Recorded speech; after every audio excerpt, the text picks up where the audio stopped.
Mike's not here. 304, we're a little late, but we're not reaching quorum yet. We will announce it when it happens, but we're not expecting any votes at this point.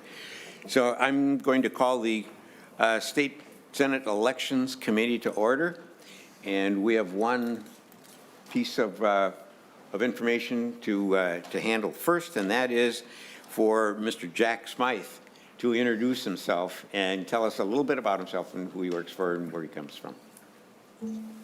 Hi, everyone. My name is Jack Smythe. I'm Senator Vice Chair Westland's legislative assistant. I live in the city of Eden Prairie. Great, thank you. And good afternoon, everyone. It is Thursday, January 12th, and we are coming to order to have a presentation from an agency today, and we will divide the presentations today into two parts. The first one will be the Secretary of State's agency, where he will describe to us what his agency is all about and what he does. And we'll ask Secretary Simon to come to the testifier table.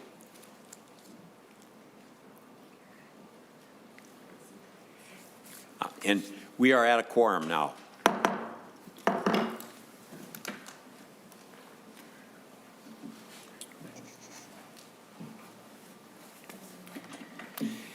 Secretary Simon, voters were presented with two distinct philosophies about elections and democracy and indicated that making you the Secretary of State as the highest vote getter, they want to make sure that your operations are supported, expanded, and broadened so that we can broaden our freedom to vote.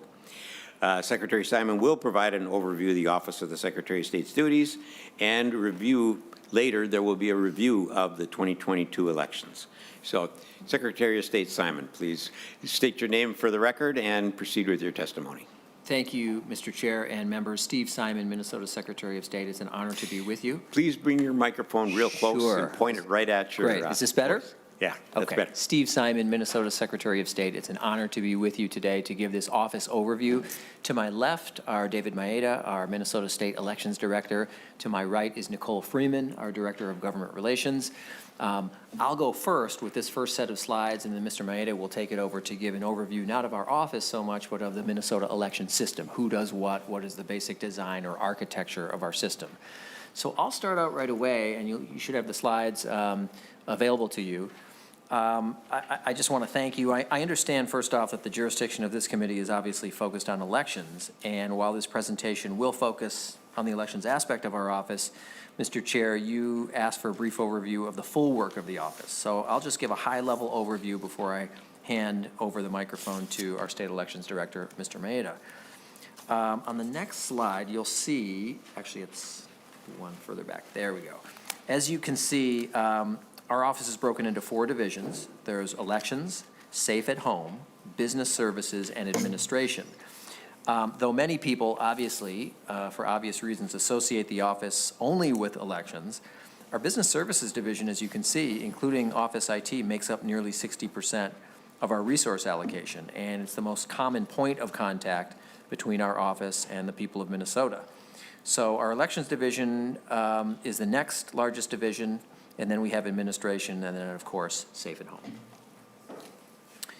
As the largest division in the office, I'll start first with an overview of the business services division.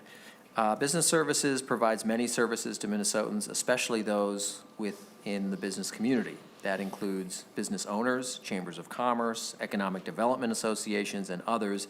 So we like to say that we're sort of the welcome mat for Minnesota businesses, because when you think about it, if you're starting a business in Minnesota, the very first thing you're likely to do before you hire anyone, before you get a license or permit, before you get a tax ID number, is you're going to want to make the entity come alive legally. And that's what you need to do through our office. So that's why we call ourselves sort of the welcome mat for businesses. Our Business Services Division also records documents filed under the Uniform Commercial Code, or UCC, regarding collateral, pledge to secure loans, administer the Central Notification System, or CNS, for farm product liens, and file and maintain statewide federal tax liens. While we are still finalizing the totals for 2022, you'll see that the volume that our office handles annually is depicted before you. In 2021, the office processed over 90,000 new business filings and over 500,000 total business filings. Finally, I'll just note that our Business Services Division has implemented 2 new programs enacted by the legislature just in the past year, and I thank you for that, for those of you who are here. First is a new system allowing for the prevention of bogus filings, often used to harass individuals, including members of the legislature, I might add. The second is a key part of the new structured settlement law, which some of you had a hand in last year. That's a new responsibility for our office, and thank you for that. I'm proud of the Business Services Division of our office and the employees who work very hard to ensure that starting and maintaining a business in Minnesota is made easier and not more challenging by our office. Because of this work, and I never hesitate in any budget hearing to start and end with this, our office is a net contributor of $27 million to the general fund. We are a small profit center for the state. In other words, if you add up everything we cost, every person, every paper clip, everything, we make for the state 27 million more than we cost. So our general fund appropriation for the current biennium is a bit over 14 million, and we make 27 million more than that. On the next slide, I'll touch on the work of the Administration Division. The Administration Division administers the open appointments process for approximately 230 boards, councils, agencies, task forces, and committees. It certifies official documents and maintains the original chapter laws and files thousands of official documents each year. As secretary, I also serve on the Executive Council and on the State Board of Investment. In addition to carrying out those constitutionally mandated responsibilities, the Administration Division also serves as constituent services, working with the state, federal, and local election officials and their constituents. The next division of our office I want to highlight is Safe at Home. Safe at Home is our address confidentiality program. It was enacted by the legislature in 2006. It protects victims of assault, stalking, sexual violence, and the like by providing services that allow the participants to live safely and securely at a private address, not disclosed to those in the public or private sector. This is done first and foremost by providing an address that participants can use for all purposes, including legal services. So the address that's provided is a P.O. box in St. Paul, no matter where they live in the state, with a unique lot number. We partner with victim advocates serving all 87 counties in the state, and these victim advocates complete the enrollment applications with each potential participant. Participation has increased from less than 200 in the first year of the program to serving well over 4,500 individuals in 2022. And in the next slide, you can see the continued growth throughout the years. And I always say that when I look at these numbers, it really is a bittersweet statistic. I think everyone would agree that this is a pretty extreme remedy. If things are so bad, if your security is in such danger that you have to keep your home address completely safe, secure, private, and confidential for all purposes, whether it's enrolling a kid in school or dealing with a retailer, I think we'd all agree things have gotten pretty serious at that point if that's the remedy. And yet, on the one hand, it's great that more people in Minnesota are able to take advantage of this life-saving service. On the other hand, how sad that the demand is there. How sad that this many people need that kind of a remedy. But there it is. The numbers speak for themselves. On the next slide, moving to, I'm sorry. I wanted to say that a lot of people ask why the Safe at Home program is located in the Office of Secretary of State, because I get people in Minnesota and elsewhere saying, I don't get it. It seems like sort of a law enforcement function. Why is this kind of program residing in the Office of Secretary of State? And the answer that's relevant to this committee is because of voting. And the first state to do this was Washington State in 1991. And Safe at Home administers absentee voting and voter registration services for all participants in the program who are eligible and wish to vote. And so Safe at Home voters vote by absentee ballot, with the Safe at Home staff working with each of Minnesota's 87 counties to apply for ballots and return ballots to the counties for processing and counting. And the way it happened in Washington State, as they still talk about in 1991, is that unfortunately, resourceful abusers were using the publicly available voting records and voting rolls to find people who didn't want to be found, who wanted to be away from that person. I won't say in hiding necessarily, although in some cases that was the case. And so this was an outgrowth of what started in Washington State and has now spread, I should say, to 38 states. We're one of 38 states that have an address confidentiality program. Many of them go by the name Safe at Home, although not all. Most of them are located in offices of Secretary of State, but not all. In some states, they're in the Attorney General's office. In some states, they're with a state law enforcement agency, but the majority are in offices of Secretary of State. On the next slide, and you can read these for yourselves, these are just a few quotes from participants that have been collected by our office during annual surveys. You can read them on your own, but suffice it to say that this is a life-saving program, and it's a program I'm honored to support in this office, and one that has enjoyed broad, consistent, strong bipartisan support in the Minnesota legislature, which I appreciate, and more importantly, the participants appreciate.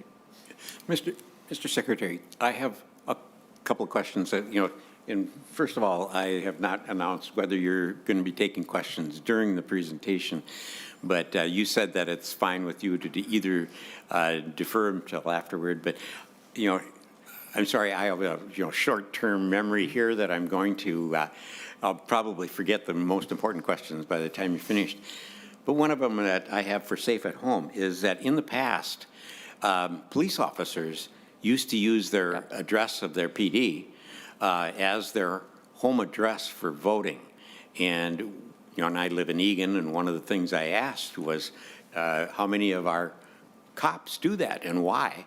And it was because of harassment. It was because of things that they were protecting themselves. Are we transitioning those folks over to Safe at Home? Mr. Chair and members, the answer is yes. We have in Safe at Home, although I said, which is true, that the vast majority of people who are in Safe at Home are victims of assault, stalking, and the like.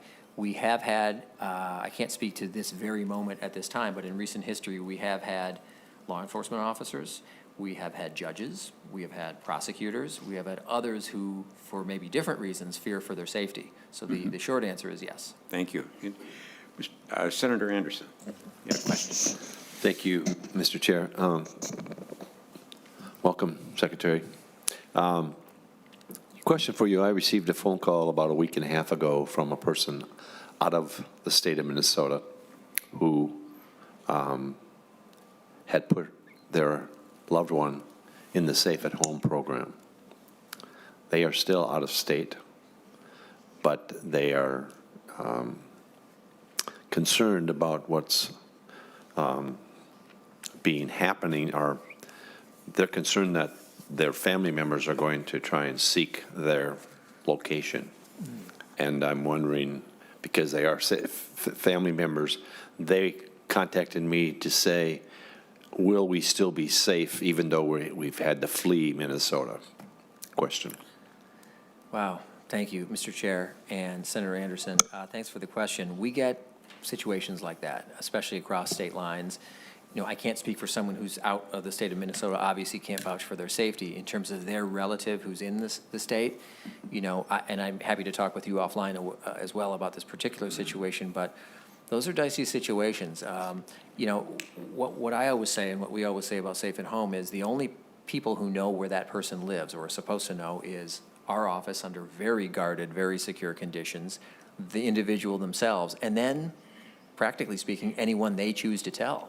We can't muzzle them. We can't control if someone confides where they really live to someone else, and that's where people can, at least theoretically, be in some jeopardy. So I don't know the specific situation. I don't want to speculate about this particular situation, but we go to great lengths to work with the participants in the program to make sure they're safe, and we counsel them in many different ways about how to keep their address truly secret. But ultimately, it's their privilege, right? It's their address. They can tell anyone they wish. It's not we can't control that. I don't know that this happened here, but I'm happy to talk with you. I will talk with you. I'll seek you out, Senator, afterwards. Thank you. Thank you. Yeah, Senator Limmer, you have a question? Thank you, Mr. Chairman. Mr. Secretary, good to see you again. Under the increase of those that are participating in the Safe at Home program, Do you sense that all of these applicants are victims or fearful of assault? Or could it be just people that just want to try and get off that grid, that data privacy grid that they are seeking? Have you had any chance to differentiate why people want to do that? We've heard of all the stories of the assault victim, but are there any others that are using this? Mr. Secretary. Mr. Chair, thank you, and Senator Limmer, thanks for the question. So I can't give you pinpoint accurate statistics right now. What I can tell you, generally speaking, I hope this suffices for now, is the vast majority of people in the program are people who are actual victims of the kinds of things we've talked about: assault, harassment, abuse of some kind, and the like, and not people who are in the program for other reasons or seeking to be in the program. And it's not as if, also, I should say, this gets into the legal contours. You know, the process for signing up for the program isn't just signing up for the program. They have to go through what's called an application assistant. There is training. There are obviously criteria. And so it's delicate often. We don't sign people up. It's our network of partners in all 87 counties. Sometimes, often it's law enforcement. Sometimes it's nonprofit groups and others. But there are obviously criteria. But I can tell you, without quoting chapter and verse here, that we're talking about the vast majority find themselves in the situation that I described. Yeah, Mr. Chairman. Senator Limmer. I would think that sometime, well, I would have thought it would have happened by now, but I would have thought that this would have leveled off. You know, a certain percentage are people who are fearful of assault or being stalked, and that level would level out eventually, but gee, it looks like it's just going up and it's starting to increase on the rise. And, you know, we've begun to see it no matter how we talk about criminal justice reform, the rise is still there. It's undeniable, and it's something to keep in mind. I'm glad we have this program, but and I suppose there's not, you know, you have the program, what more can you do? So, thank you.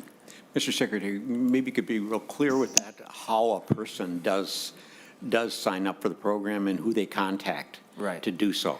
Yeah, and maybe just conceptually, Mr. Chair, and I'll say, and Senator Limmer, I don't want to let this moment go by without thanking you in particular. You have been, given the positions you've held, a particularly strong supporter of the program, which I thank you for. So here's what I always say about the Safe at Home program, which is true on a day-to-day basis. Our job is to create the program as best we can and make it as secure as it is, and then put it on the menu, so to speak, so that advocates who work face-to-face with victims and others who fear for their safety, they can decide, they make the call in consultation with the individuals about whether it's a good fit or not. We are never in the position of pushing it, advocating its adoption, suggesting in any particular case with a particular individual that you should sign up for this program. That's just not what we do. We create the program, we put it on the menu, and then application assistants, as they're called, throughout the state, they must do a face-to-face, can't do it on Zoom, according to current law. You have to do a face-to-face meeting and an assessment, and then they make the call about whether this is a good fit or not.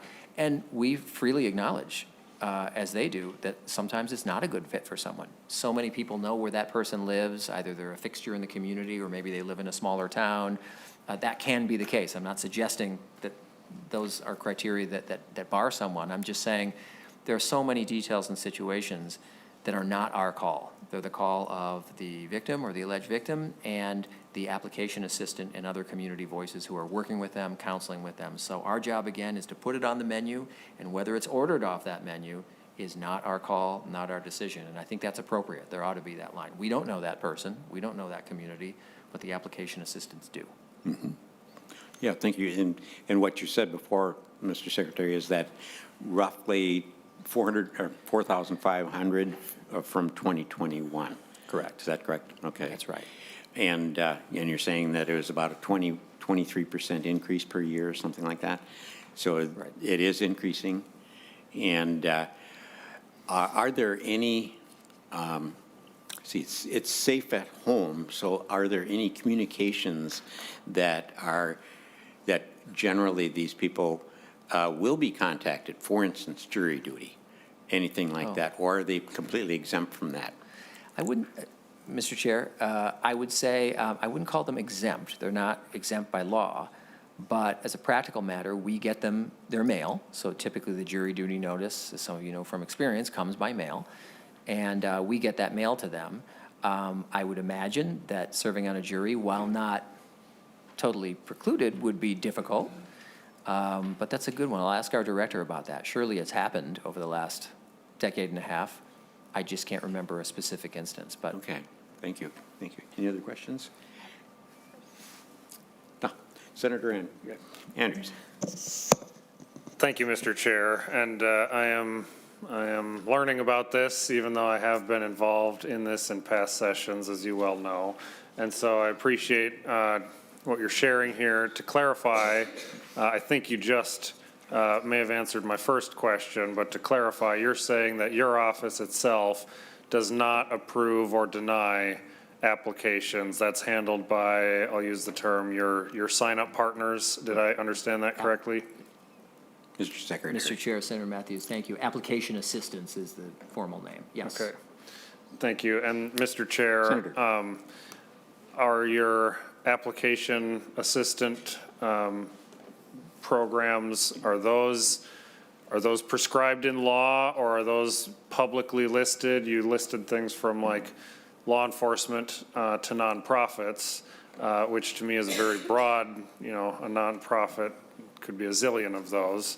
Right. Are the list of all those that are your partners for this, are they prescribed by law? Are they publicly available? What's the info on the status there? Mr. Secretary. Thank you, Mr. Chair and Senator Matthews. Yeah, good question. The application assistants, there are many throughout the state. The names? Yeah, okay. Yes, they are public.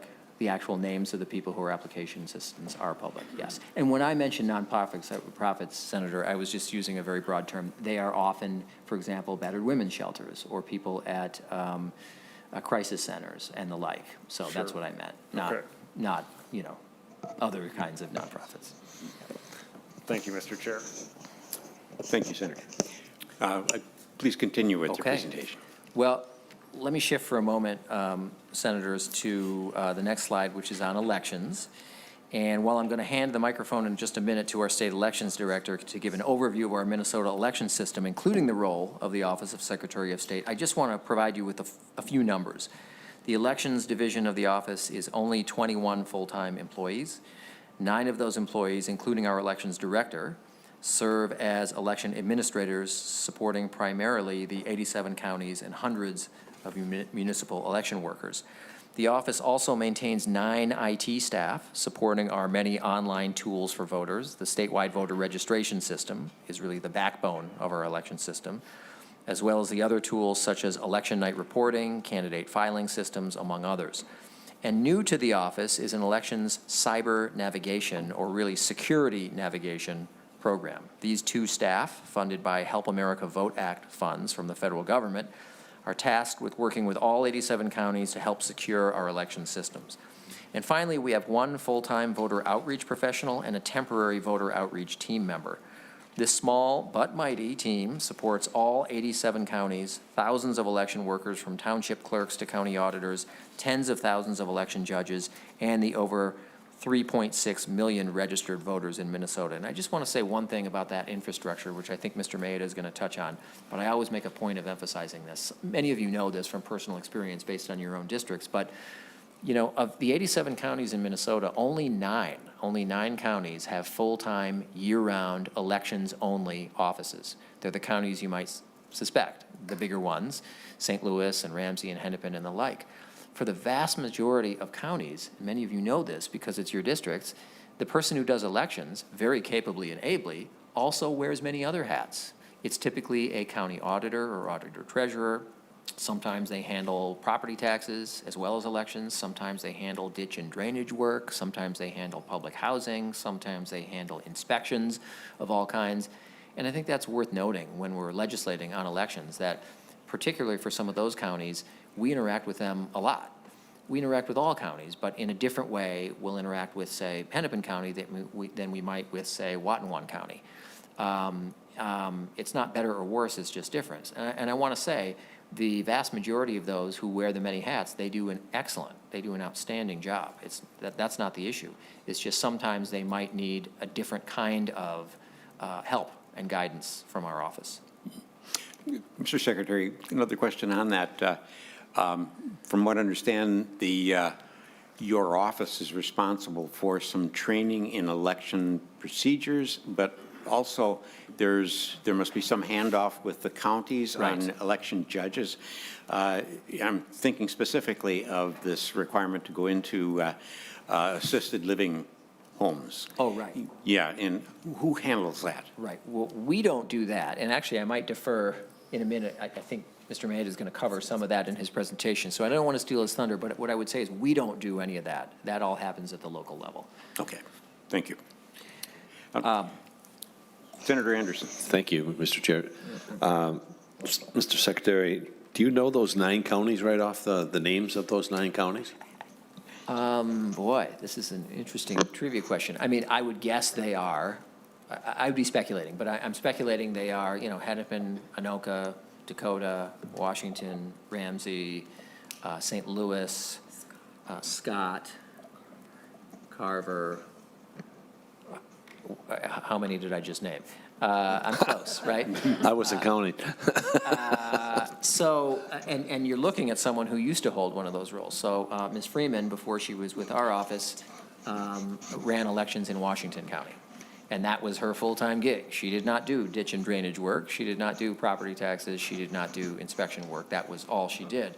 But in most counties in the state, that's not the case. It's a shared duty, or it's a duty among other duties that person, sometimes elected, sometimes appointed, might have. If you could get the list of those counties, I'd be appreciated. Senator Anderson. We can do that. Okay, let's have the secretary move on to his Sure. rest of his presentation. Almost done, members. Again, I'll hand the microphone in a minute to Director Maeda to talk about the election administration functions of the office, but I just want to take a moment here to discuss our outreach work. It's very limited staff. They do a lot to help voters and community partners all over the state to make sure everyone has the information they need in order to get registered and cast a ballot. It's a small team. We work with our office's Disability Advisory Committee to meet regularly on voting issues and outreach, encouraging youth civic engagement and civic engagement among other historically disenfranchised communities, and partners with business and sports communities to promote upcoming elections and voting. Specifically, the team hires temporary staff to staff a voter hotline for voters in the weeks before the election. This past election, the team handled approximately 8,000 calls from voters seeking resources or information from our office. And the past 2 general elections, this team has worked with the State Commission on Deaf, Deafblind, and Hard of Hearing to establish what we believe is the nation's first American Sign Language call center. So we're very proud of that distinction. The team does Elections 101 training for nonprofits, corporations, schools, community organizations, and others to ensure that individuals understand our election system and how to access it. And the team also provides written fact sheets and animated videos to educate voters on the elections process. The office has a policy of providing these materials in 11 languages to ensure that individuals can access this information in the language most comfortable to them. As I said, I'll be available to answer any questions either after this part of the presentation or after Mr. Maeda, but now I'd like to hand the microphone to Mr. David Maeda, our state's Director of Elections, for a presentation on the election system overview. Thank you, Mr. Secretary. That's excellent. And just for the public and for the members of the committee, I wanted to make sure that we had a clear vision of what kinds of things the Secretary of State's office does as far as elections go and what things they encountered, and maybe how some information can be understood better. And I have to say that I got a lot of email from people, they had misinformation, disinformation, and what I would do in general was to tell them, hey, go be an election judge, and that'll answer your questions, because for me to try to train you by back and forth email is just not going to work. And I had a lot of success in that.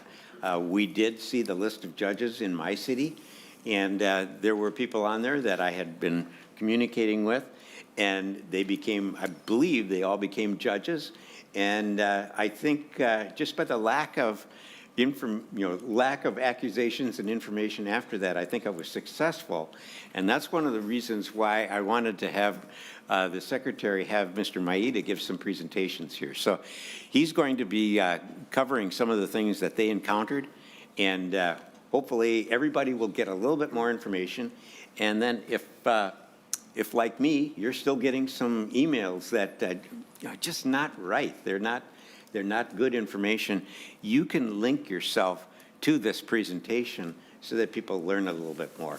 And then I'll always ask them if they want to be an election judge, because that's really what needs to happen is people need to have more information, and then they'll be happier with our election system.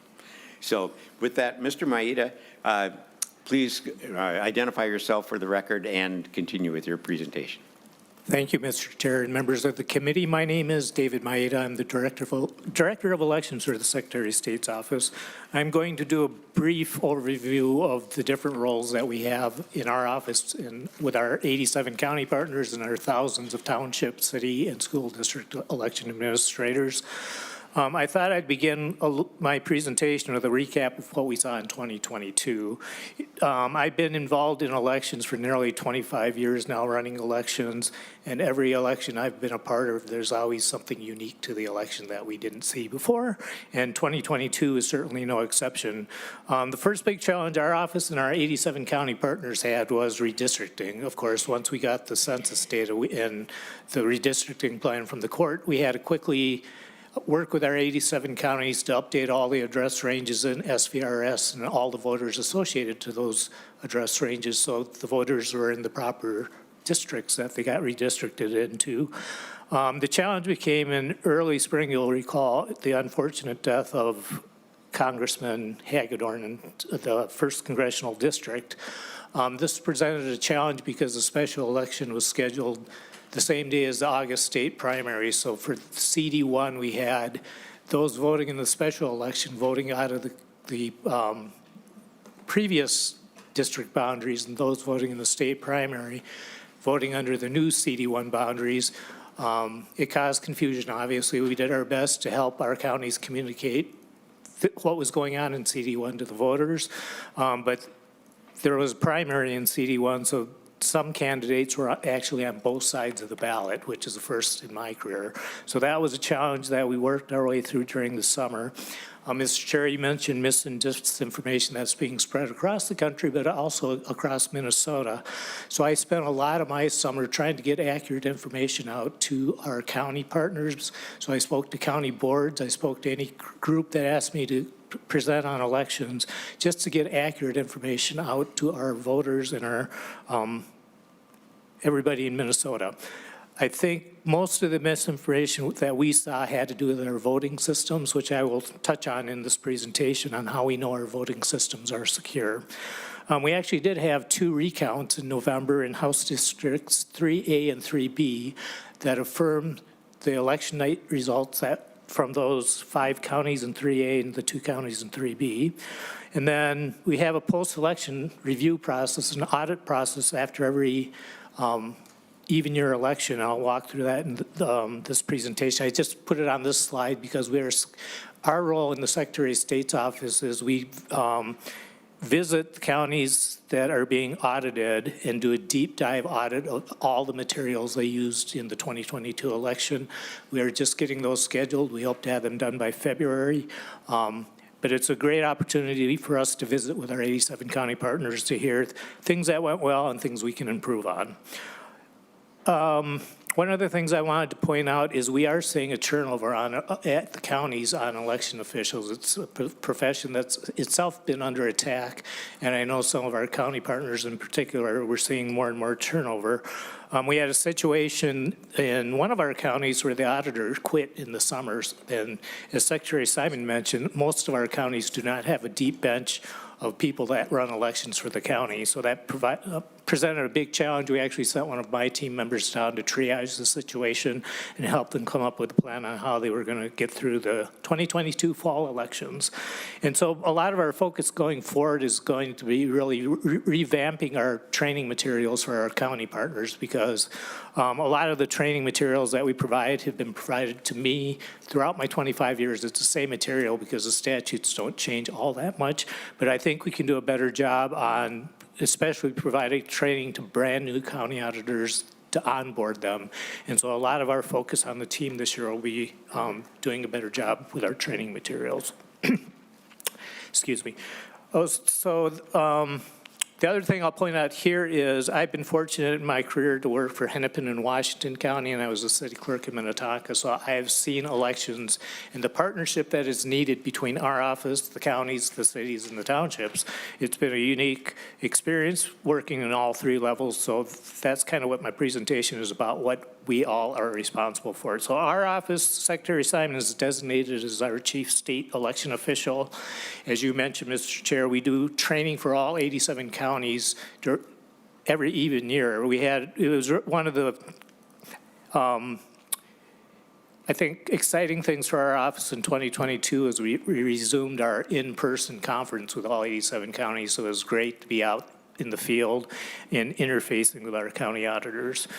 Our office administers, as the Secretary mentioned, the statewide voter registration system, SVRS. The counties are actually the ones that update the record, so when somebody registers, it's actually the county processing the application. SVRS interfaces with the DVS database, the Social Security Administration database, to help us verify voters. And then we also get monthly reports from the Minnesota Department of Health on death records. And we are one of 32 states that belong to the Electronic Registration Information Center, or ERIC. It's a consortium of us who share our data with the other states, so we keep all those databases as up to date as possible. Some of our other duties, as you know, when you filed for office, your name is listed on our website on our candidate finder database. And then on election night, hopefully you visit our website to get accurate election results as they're reported to us from the 87 counties. We certify voting equipment, and I'll get into that more deeply in this presentation. We provide guides to our local election officials and our election judges. We do some voter education and outreach, post-election audits. We have rulemaking authority. The last bullet is really important to your point, Mr. Chair. There's some misunderstanding of what our office actually does. We are not an enforcement agency, and we're not a legal advisor. So when somebody comes to us with a legal question about elections, we refer them, if they're an election official, to their own attorney. If it's a member of the public wanting us to investigate some type of allegation of fraud, those are all referred back to local law enforcement and then to the county attorneys for possible prosecution. We do not have any enforcement authority. For the counties, Senator Anderson. Thank you. In regards to that last statement there on legal advice, does the Secretary of State have if there's a report of fraud, you mentioned fraud, or you don't have an enforcement agency, but do you have a legal form that if someone complains about illegal or some fraud activity, or they suspect it, do you have a form within the OSS to have that, and that's forwarded then to whatever agency you send it to? Mr. Maeda. Mr. Chair and Senator Anderson, great question. So we don't have a form specific to report voter fraud, but we do have a more general complaint form that we can send to anybody to fill out, and those do get referred back to the counties, or if it's a city violation, to the city. And Mr. Maeda and Senator Anderson, I believe that form is a complaint form. It's on the Secretary of State's website, and it does require a signature, and I believe a notary signature on it as well, so that the complaint, if false, can be a perjury. So we can't have people just making all kinds of baseless complaints. So, Mr. Chair, Senator Anderson. Mr. Maeda, is that considered a formal complaint with your office? Mr. Maeda. Mr. Chair, Senator Anderson, it's not a formal complaint to our office, no. It's a complaint that is filed with us, and then we are responsible for getting it to the proper entity to investigate and respond to. Mr. Maeda, I think what you say is that it goes to the county attorney or the law enforcement of wherever that election is being held. So it goes to the county attorney, and I think, if I might put words in your mouth, they evaluate it and take it to the next steps. Mr. Senator Chair. Anderson. Mr. Maeda, so you have there's no jurisdiction, or you have no back and forth with the Minnesota State Attorney General in regards to legal or fraud activity within the Elections Division? Mr. Maeda. Mr. Chair and Senator Anderson, we do work with the Attorney General if there's something that would be more of a statewide type allegation. But, Mr. Chair, Senator Anderson.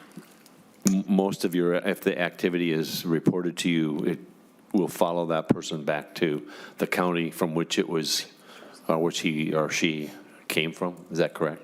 Mr. Chair, Senator Maeda. Anderson, it's referred to the county where the alleged violation occurred. And the district, or Senator Anderson. the voting district or voting area, whether it's in, this precinct or that precinct or so forth. So, okay. Mr. Chair, Maeda. Senator, that's correct. Thank you. Thank you, Senator Anderson. Please continue. Sure. Thank you, Mr. Chair. We are now moving on to our county duties. The counties, they're primarily responsible day-to-day for the voter registration activity. They get voter registration applications every day, which they process, they verify, and they maintain. They're also responsible for the ballots in our state, so they do the layout, the proofing, and then the printing for state elections. Most of our counties are the ones that own the voting equipment. Some of our cities in St. Louis County own voting equipment, but primarily that's done at the county level. And then the counties are the ones administering absentee ballots. Our office does not issue any ballots other than the safe-at-home ballots that Secretary Simon mentioned. We do the training and our counties do the training and certification of their city, township, and school district clerks and election judges as well. They compile the election results from their precincts on election night and transmit those to us for upload onto our website. And then they have many post-election duties, including certifying with their canvassing board. They do a hand count audit in state election years. They do the posting of voter history. So after every election, a voter, they go into the voter registration system and indicate that voter has voted. And the primary reason they do that is if you don't have an update to your voter record or you don't vote once every 4 years, your voter registration is inactivated. So it's important that they get the voter history posted in a timely manner, and then they process the election day registrations. And as Senator Anderson, you've been asking, they handle potential violations to their county attorney as appropriate. Our cities and townships have, as Secretary Simon mentioned, just like our county, it's our cities and townships have elections as part of their responsibility, but they're doing other things as their duties as well, so I think it's important to recognize that. They are responsible for determining their precinct boundaries and their polling locations, hiring election judges and assigning them to the precincts, training and certifying election judges if that duty is delegated by their county. And then, Mr. Chair, to your point, the cities are the ones that administer the healthcare facility voting. So they send out 2 election judges of different political parties to administer that process for those living in qualified facilities. Some of our cities, and it's mostly in the metro area, administer absentee balloting if it's delegated by the county. Secretary Simon already mentioned this program, but in 2019, we hired a cybersecurity expert. We were very fortunate to get a former naval officer that has worked his entire career in that area. And he really has focused since 2019 on working with county election staff, making sure they're talking to their county IT staff, and making sure there's a strong relationship between the two areas. He focused in 2022, he's shifted some of his focus to physical security because we're hearing potential threats against election officials and election judges. So we really worked with our federal partners to develop de-escalation training and other materials that we could push out to our local partners in case they were worried about any physical security concerns. And then we work with our federal agencies, primarily Homeland Security and FBI, our cyber navigator, as well as Secretary Simon, myself, and others in our office get classified security briefings on occasion from our federal intelligence agencies. Minnesota, we have 3 basic voting system vendors. The vast majority of our counties use election system and software tabulators. I believe it's 78 of our counties use ESNS equipment. And then we do have 6 counties that use Dominion voting systems and 3 counties that use Hart InterCivic. All 3 vendors basically use the same technologies. It's optical scan voting. So as you know, when you go into your polling place and vote, you fill in a bubble next to your choice and then feed it into a tabulator that reads your vote. We've been using basically the same technologies, same optical scan technology since the mid-1980s. So it's a tried and true technology that I think the backbone of our election system are the fact that we can recount paper ballots if there's an election results that is close enough to want to verify the results. And again, we had 2 in the House in November. Prior to using voting equipment in Minnesota, it has to go through a certification process. So at the federal level, it goes to a federal accredited testing lab that examines the voting system down to the source code level. And then the vendor will bring it into Minnesota to an application into Minnesota in our office, and goes through a state certification process, which basically verifies that it meets our state election laws. The example I like to use is, as you know, for our state primary, a voter can't cross over vote, so they can't vote for a candidate for governor of one party and then a candidate for attorney general in another party. Our voting equipment has to prevent that from happening and alert the voter that it cannot read that race, and our voting equipment does that. So that's the type of thing our office is testing for when we go through the certification process. And then after the counties buy the equipment, before it's used in any election, it has to be tested, and they do a thorough testing before the election on every piece of equipment that gets used in that election. And they actually have to conduct that test in public within 14 days of the election.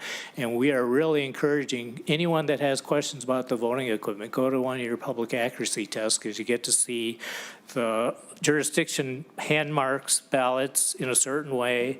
They feed it through the tabulator, run the results tape, and then compare the results tape with the way they mark the ballots. And it has to be a 100% accurate test before that equipment can be used in elections. Absentee voting, again, this is mostly done at the county level. Every absentee voter in the state has to submit an application. The application then is entered into SVRS and tied to the voter record. And each absentee ballot has a unique barcode associated with it that gets tracked in our system, SVRS, and the voter can actually use our online tools to determine the status of their absentee ballots. Once they return the ballot back to the county or the city, if the city is administering absentee voting, they have ballot boards consisting of election judges of different parties or deputized staff who review each of the ballots against the application. So they're making sure that who applied for it is a person that returned the voted ballot. And they do that by either comparing driver's license numbers or the last 4 of the social security number, and then the address and name information as well. So every ballot is reviewed by a ballot board in our state. The information is immediately entered into SVRS, so if somebody gets an accepted absentee ballot and shows up at their polling place on election night, they're not allowed to vote because the roster will indicate that they've already have voted. Our polling places are party bound, so again, no more than half of the election judges can be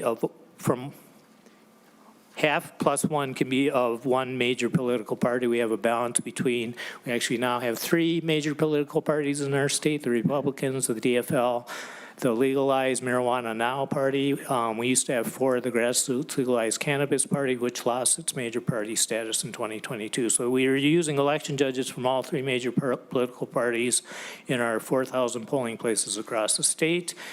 There are only certain people that are authorized to be within the polling place or within 100 feet of the polling place. Those are voters, of course, election judges, election administrators, members of the press can be in a polling place, and then we allow challengers. So somebody challenging the eligibility of a voter based on personal knowledge can be in the polling place as well. We make sure that all our voting equipment is secure before Election Day and through Election Day, and then after Election Day as well, through either locks and seals and physical controls, such as locked storage areas. The election judges conduct audits to verify the number of ballots cast matches the number of voters that signed in. This is a very important piece of our election administration system. On election night, in every polling place, they're comparing the number of people that signed in with the number of ballots that are in the ballot box. If there is a mismatch, meaning there's more ballots in the ballot box than people that signed in, they randomly remove excess ballots to be counted or not counted. So they are at the very polling place level verifying that things match up on election night.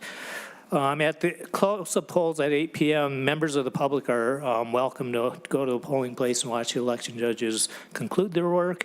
And then before anything is transmitted to our office, they print the official results tape. So once they are done counting the ballots, they actually run a summary tape of the official results.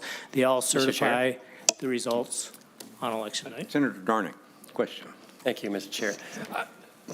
You're doing a great job. It's just kind of fast. I'm trying to grasp it. So I wasn't sure what you said when you talked about the extra ballots in a box and then you randomly pull them out. I mean, can you explain that to me?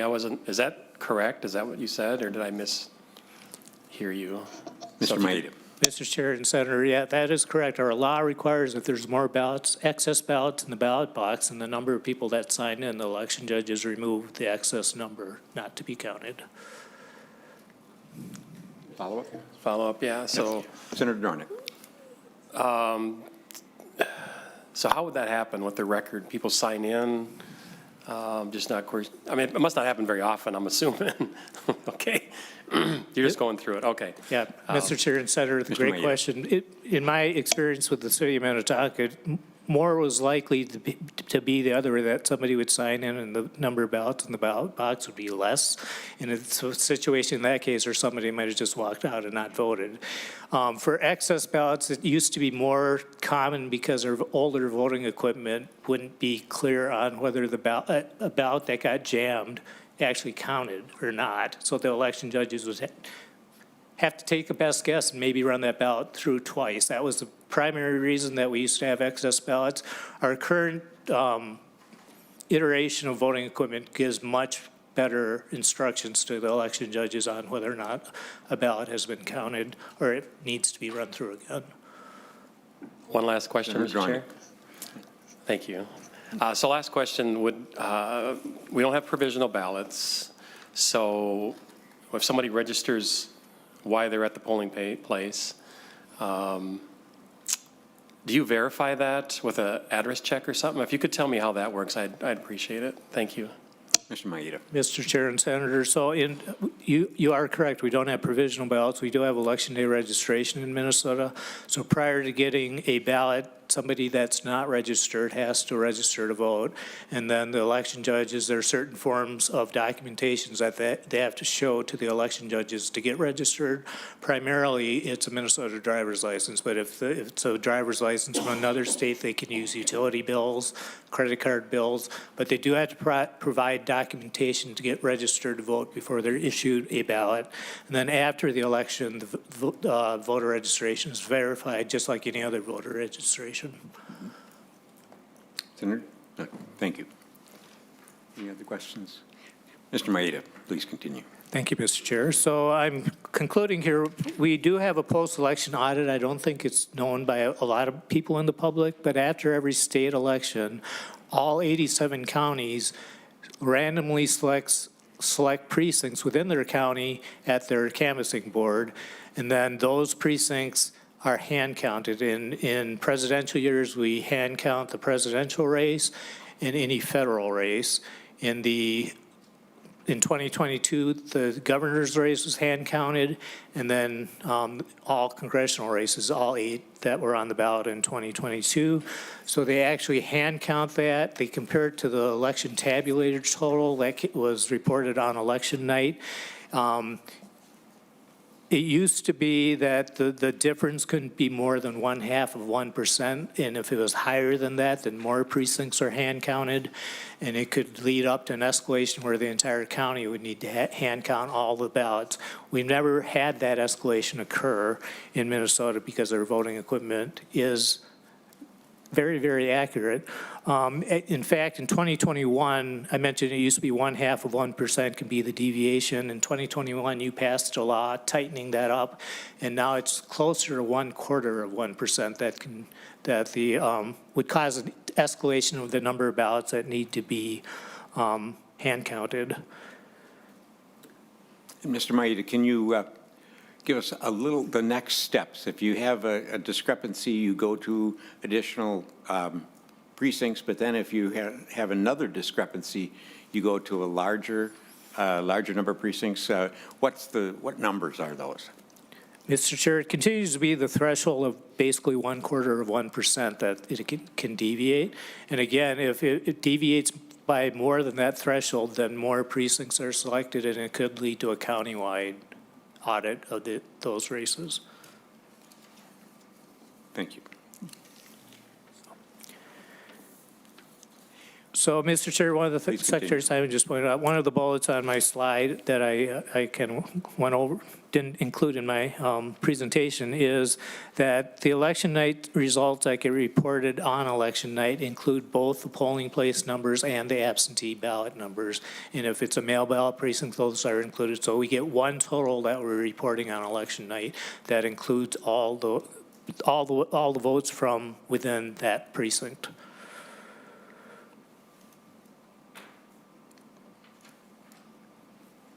And basically, I think that's it. My last slide goes over the post-election audit. And again, I think I've covered most of this, where they randomly select precincts. We actually did have some counties in 2022 that went above the statutory requirement. So they either counted more races than the 2 that were required, or they chose additional precincts to do an audit of.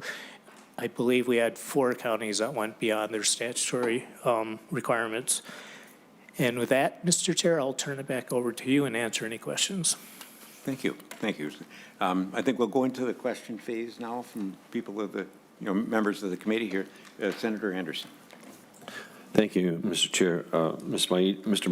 Maeda, you were saying that on the election night, the ballots that are cast plus the absentee ballots are included in that count on that election night. How does one go about? We tried going online to verify. We were out of state, and we did an absentee ballot. And we tried to verify when we got back if that absentee ballot, our absentee ballots had been counted, and they said no.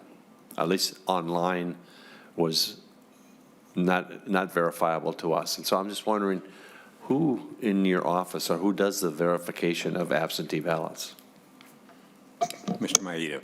Mr. Chair and Senator Anderson, I'm not entirely sure I understand your question, but again, the process is the counties are the ones issuing absentee ballots. They have the ballot board review whether they can accept or reject the ballot. If it gets rejected, before the election, they actually have to issue you a replacement ballot. If it gets too close to the election to do that, they have to contact you. But every step of the way, whether it's sent, received, accepted, or rejected, they are the ones entering that into the statewide voter registration system. And then if you use our online absentee tool to check the status, that's where it's pulling it from. So the information itself is being pulled from SVRS, but it's entered by the counties. Senator Anderson.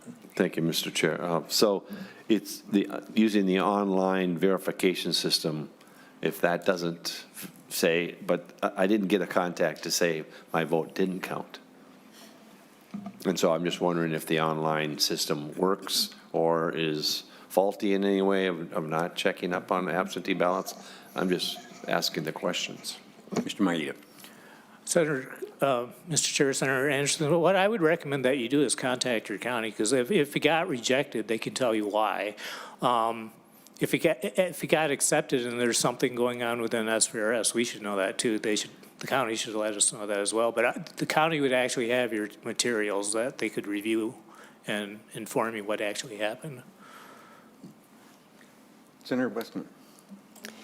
So related to that question, I guess, so I just looked up my absentee ballot and it says it was counted.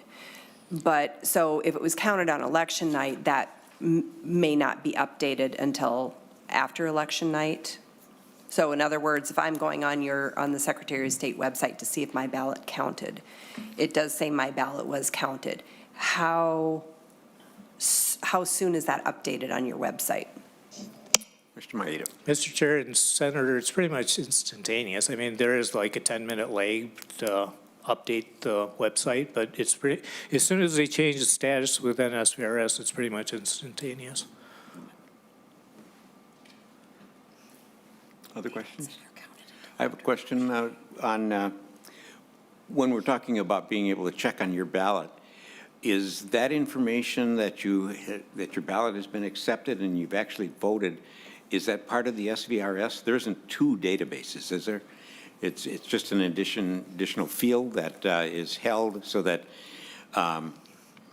it doesn't become the official record of you voting until after the election is certified and all of the other follow-up things are done. But like Senator Westland just said, that she checked on her ballot and it said that it was counted. So that would have been something that was entered during the phase just before the election. Is that correct? In some part of the 46 days before the election where the county has received it and then logs it in essence, that it has been received and it has been counted. But it's not tabulated yet. Am I correct in that? Mr. Maeda. Mr. Chair, if I understand your question correctly, and it's very timely because Ms. Freeman reminded me that on election night, the last status is accepted, and then after the election, it gets changed to counted. So if you're looking up your ballot now, it would say counted. If I understand your question, however, it's once it's accepted in SVRS, it's essentially counted because then the ballot board will process the absentee ballot by removing it from the envelopes and then feeding it into a tabulator. Mm-hmm. And can, Mr. Maeda, can you give us a little bit of a calendar on that? I know that early voting starts 46 days, and then what are the steps until after the election? Yes, Mr. Chair, so you are correct. Absentee voting begins 46 days prior to the election. During that time, the ballot boards are all doing the work of accepting and rejecting. So again, if it gets rejected, the voters mail the replacement ballot. And then, again, all those statuses are checked within SVRS. So you might check your ballot. If you sent your ballot in on the 40th day prior to the election, you might see that it's been accepted. And then 7 days prior to the election, the counties can start opening up the absentee ballots to process, meaning they can start running them through tabulators. They are not allowed to run any election results until after 8 p.m. on election night. But they can start processing basically 7 days prior to or start counting 7 days prior to the election. Okay. Thank you. And then what happens to the absentee ballots? I think you have a time on election day that they have to be submitted. I'm not sure what that time was, if it's before the polls close or if it's earlier in the day, that an absentee ballot has to be brought to your, I don't know if it's county or if you can turn it into the city. Yeah, it has to be returned 3 p.m. on 3 p.m. election day, Okay. back to whoever issued it. So it's typically the county. Okay, all right. Thank you. Other questions? Everybody studied this? Senator Swazinski, About any part of the presentation? why not? Okay. I'm just curious of a couple of examples or what we're working on, or what the Secretary of State's office is working on in encouraging youth civic engagement. And I should know this, but I don't. What's the Democracy Cup? Yes. Well, I that, think I might know, but go ahead. Thank you, Mr. Chair. Mr. Secretary. Mr. Chair and Senator Swazinski, there are a number of things that we're doing. One has to do with exactly that. The Democracy Cup has to do with colleges and universities. We partner with organizations around the state to do a competition among all colleges and universities. Last time I saw, I think we had 62 two-year, four-year public, private institutions enrolled and participating. We divide them into various categories or divisions, sometimes based on size or athletic rivalries and the like, and they compete for voting percentages. It used to be a competition for voter registration.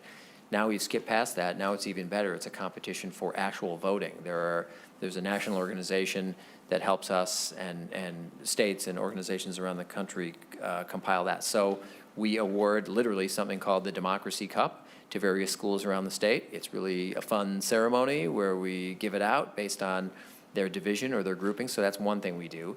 Another thing we do for high school students is we partner with the YMCA and other organizations to do something we call Students Vote, which is a mock election for all Minnesotans. We started it as for high school only, and it was limited to a ballot for president in a presidential year and governor in a gubernatorial year. Now it's expanded to all grades, K through 12, that we do all over Minnesota, hundreds and hundreds of schools, tens and tens of thousands of ballots that are put out that are customized, often based on the local area. They have the option to do more than just the one contest. They can do local contests for U.S. House or for other statewide officials and the like, and that's been a tremendous success as well. So those are a couple examples of the things that we do, partnering with other nonprofits in a nonpartisan way. Follow-up, Senator Swazinski. Senator Westland's LA just handed me a note that says his alma mater, Winona State, often wins that award. That's true. That is true. Other questions? Mr. Secretary, I have another one that, well, first of all, two things I haven't heard you say today, but I've heard you many times say it, is you're in the democracy business. Yes. And the other one is that you don't count any ballots. Right. The Secretary of State does not count ballots. What happens in, we've had some counties that have requested audits, requested forensic audits, requested, Right. Depending on the terminology used. Who approves that and who actually does it? Right. Thank you, Mr. Chair. Mr. Right. Secretary. And that is important, as Mr. Maeda showed in his presentation, and just for the benefit of the public, I'm sure everyone in this room knows, but we don't count ballots. We don't touch votes. We never do. That all happens at the local level, for sure. And we just want more people to know that, because there have been misunderstandings and sometimes even allegations, I would say, directed towards our office about counting ballots. And we never do that. That all happens at the local level. Your next question was? Yeah, that was on the audits. Oh, the audits, yes. Yeah. So, as Mr. Maeda also said, by law, every one of Minnesota's 87 county has to do its own post-election review and audit. They already do that. We did have one instance early last year in 2022, of a county saying that we ought to audit the work of the audit. And we declined that invitation, in part because it was a compliment to that county. They do excellent work, and they did excellent work in that particular instance. The person who runs their election is not just a statewide leader, but a nationally known and respected leader. And there was no reason to, based on a whim or a hunch or a bad vibe, open up or reopen up that process that was already done so well and thoroughly and professionally by that very county. And in the cases of, there's been some county boards that have been visited by groups and have managed to convince them that perhaps there's some problem with their county counting. And I'm thinking of Crow Wing County and also Dakota County, but I don't think that there was an issue that generated any audits there. But Crow Wing asked you to do an audit of their election system, and I think I think they they delegated it to you to make the decision, and you declined to do it. I don't know what the detail was on that. Mr. Chair, yes, that's the county I was referring to. Oh, And okay. what we said there was, you did great work, and there's no reason, and really, not only no reason, but no evidence suggesting a need to reopen that. It was basically, it was based on some people's, as I say, whim or hunch or bad vibe, but that really isn't enough to second-guess the process that's already in state law. Okay. So you looked at their process. You didn't actually do any handling of any in-depth detail or of numbers. Mr. Chair, that's correct. The other thing that Ms. Freeman just reminded me of is this is an area where there was no clear authorization in statute for us to do it anyway, to basically reopen and redo a county's audit. We do our own post-election work based on a random draw of precincts in all 8 congressional districts that happens in public view, drawn out of a glass bowl by Minnesota Supreme Court justices and other judges. So that's all on full public display. So we do post-election work, but we're not in the business, nor have you authorized us to reopen, revisit, redo what the counties do on a mandatory basis each and every time. And that county in particular did a very good and thorough job. Okay, thank you.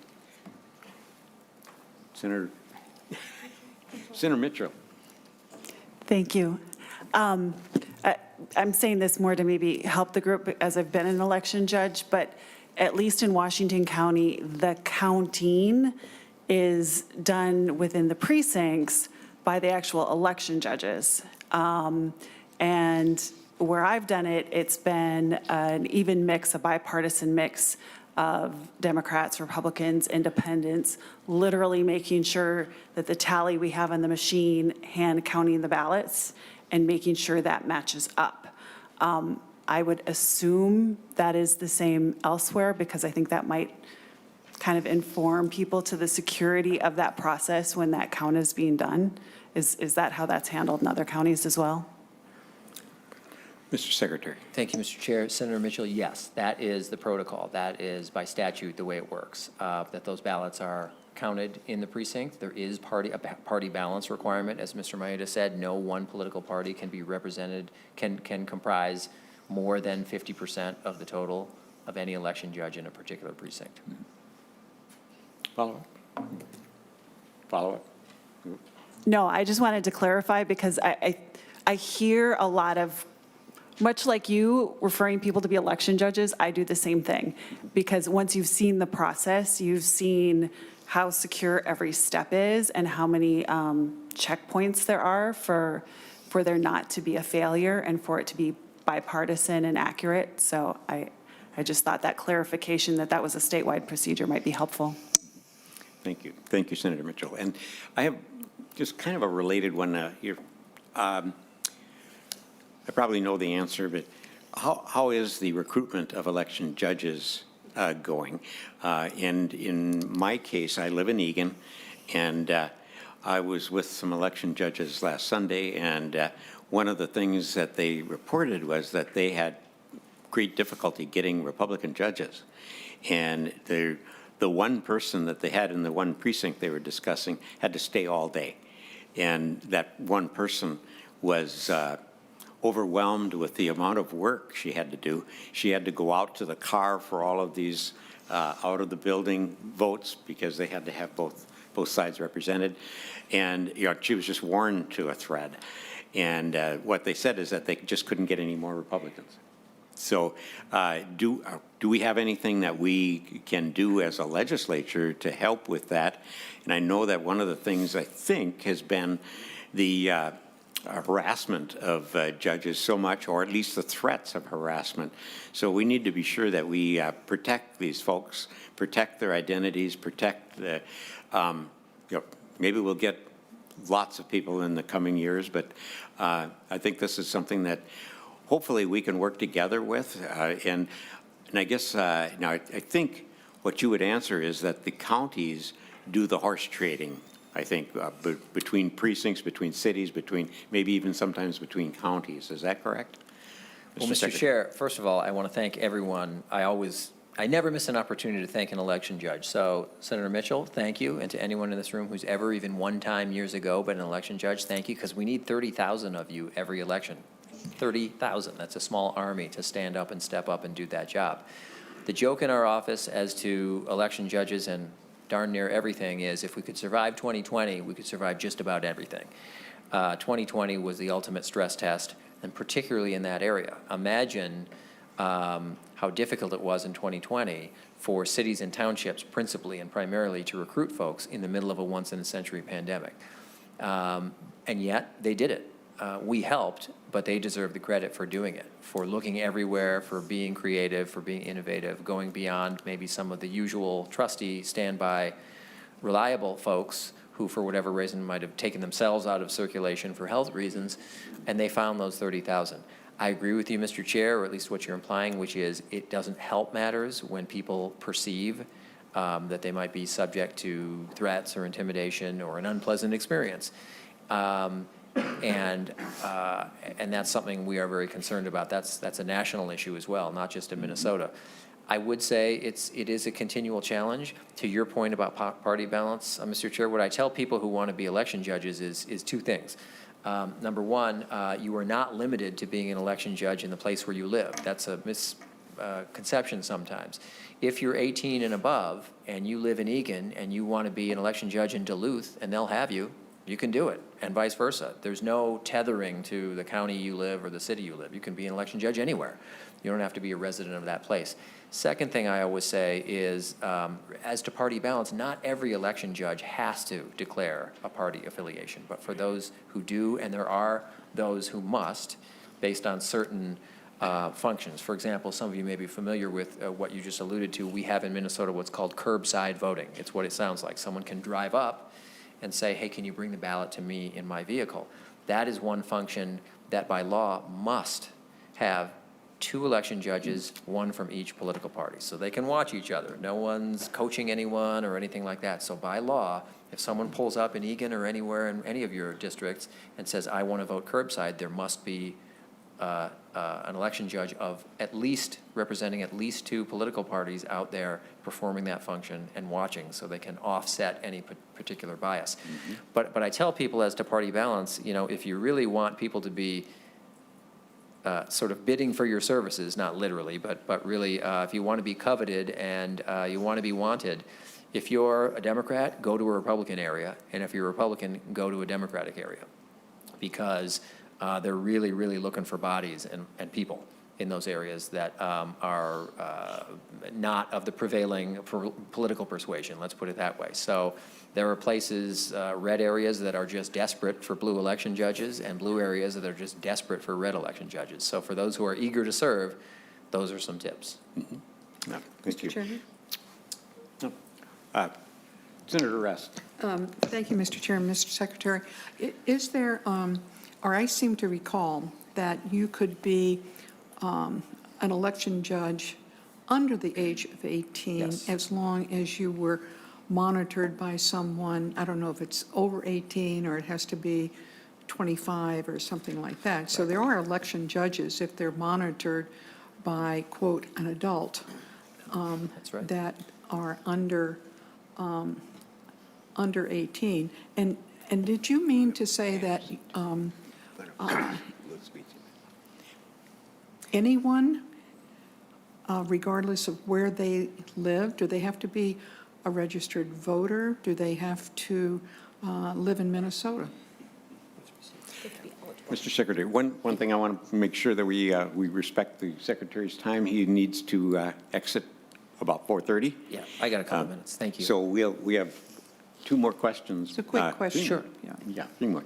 Thank So, you, Mr. Chairman. Mr. Secretary. Thank you, Mr. Chair, and Senator Rest. Yes, that's why I made the distinction I did earlier, and I'm glad you brought up the reason why, which is folks can serve as election judges starting at age 16 in Minnesota. The difference is that if they're 16 and 17, there is a geographic restriction, and somewhat oddly, the geographic restriction is they are only eligible to serve as an election judge in their county or a physically adjacent county. So if it touches your county, you can go to that other county. That's the way the law is written. But if you're over 18, there's no such geographic restriction. Yes, you must be an eligible voter in Minnesota to be an election judge. And That's Mr. right. Chairman, I apologize. Senator Gress. I was at another event earlier, so I didn't realize you had made that comment, so I apologize. Follow up? Senator Matthews. Thank you, Mr. Chair. And I have a question, but also hopefully bring a solution to what you just posed and tie the two together. Because in my district, we would have lots of willing volunteers that could go help bail out your one election judge in your district. And that leads me to my question, Mr. Secretary, because my understanding is to try to sign up to be an election judge, you can do that through the political parties. You can do that through the counties. You'd have to point out if there's additional ways beyond that, but I know those are the two main ones. But I found, particularly in the last cycle, I started hearing of this just in my area, and so I started asking questions in multiple counties within my district.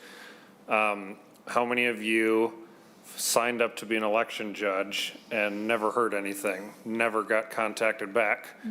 And I was surprised by the large number of people that raised their hands to that question. And so we have needs in Senator Carlson's district, and we have solutions in my district, and we don't have a good way to connect the two together. And it may be that my area, I don't know if they struggle to find a DFL election judge in my area. I have not heard that, but I could definitely be, my district qualifies as possibly a flip side of your problem, Senator Carlson. So what solution or what system do we have to try to match up a solution to that problem? Is there a way to do that, Mr. Secretary? Thank you, Senator Matthews. Mr. Secretary. Mr. Chair and Senator Matthews, that is a great question. We faced that a lot in 2020, not only as to political parties, but on other measurements or dimensions. And we did try to play, in 2020 in particular, sort of a matchmaking role in that sense. It was informal. It wasn't in statute. There didn't really need to be a statute. But we would call around and say, hey, how are you doing for election judges? Because very often what you're describing happens in other areas of the state. Sometimes it's because of political affiliation, sometimes not, where they're sort of full up, they're ready, they have the complement that they need, or maybe they have the complement of self-identified Republicans that they need or self-identified Democrats that they need. But you're exactly right, that there are places who could use Republicans and those who have a surplus of Republicans, places who could use Democrats and they have a surplus of Democrats. We tell folks to talk to the political parties.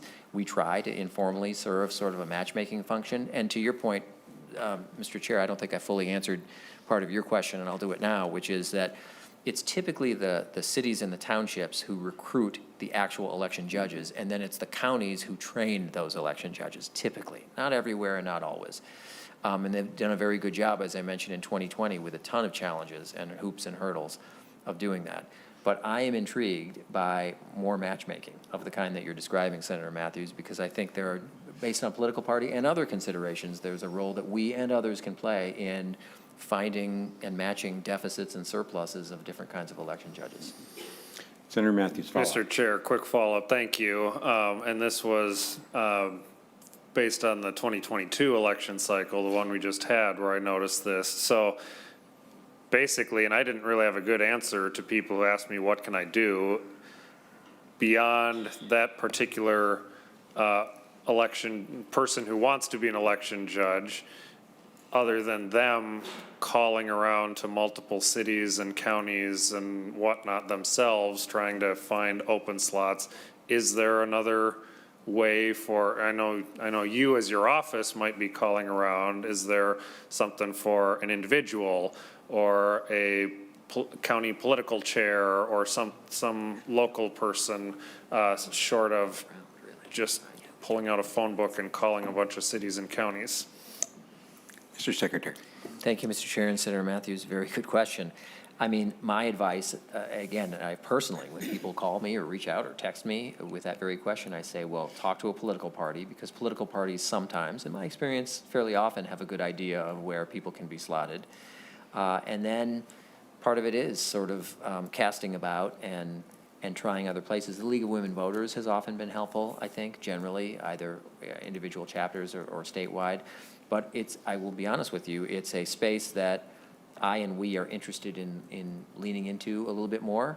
Some of it is a bandwidth issue, but we do ask, I routinely ask when I check in with counties and cities, hey, how are you doing for election judges? Do you have needs? Do you have the bodies you'll need? We tell people to over-recruit. Things happen, life happens, people get sick. So if you need 100, recruit 110 or recruit 120, whatever it is. But sometimes things don't work out. So 2020 was an example where we did lean into that space, maybe not on the granular individual level, but in acquainting jurisdiction A with jurisdiction B and letting them work it out together. But you're right to identify that as an issue. Final question, Senator Anderson. Thank you, Mr. Chair. Mr. Secretary, doesn't statute require that the counties have a balance of Democrats and Republicans looking after the election cycle? And have you received any type of response from those counties saying that we didn't have that? And the third question is, what are the consequences for not doing that? Mr. Secretary. Thank you, Mr. Chair and Senator Anderson. Yes, you're exactly right. There's that party balance requirement. It's not necessarily on the county level, but on a precinct by precinct level, there's a requirement that there be party balance. Not everyone has to declare a party, but no one party can run the table. No one party can have more than 50% of the election judges. There are, as I mentioned, some functions that require, in statute, party balance, literal functions like curbside voting, where there must be party balance for that particular thing, that particular step in the process. We typically have seen, including in 2020, that local governments are able to get those matches. Sometimes it's hard, sometimes they have to put in a lot of time, sometimes they have to be creative, but we have found that they are able to find that party match.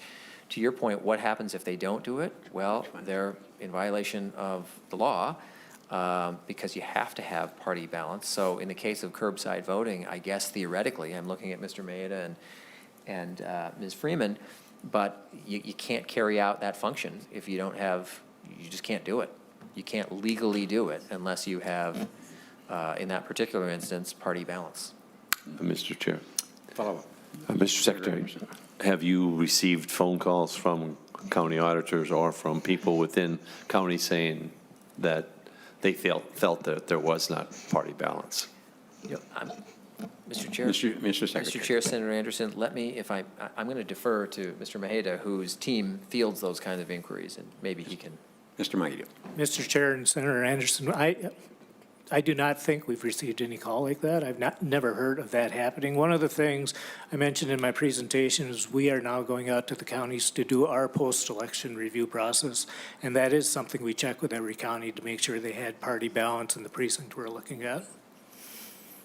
Mr. Chair, the reason I ask that is we've heard that there are counties that don't have that, and so we were just wondering if that was reported to you, that was their party balance was not there, because we've heard it from other officials in our acquaintances, people within our party. So just wanted to see if you've received that. Thank you.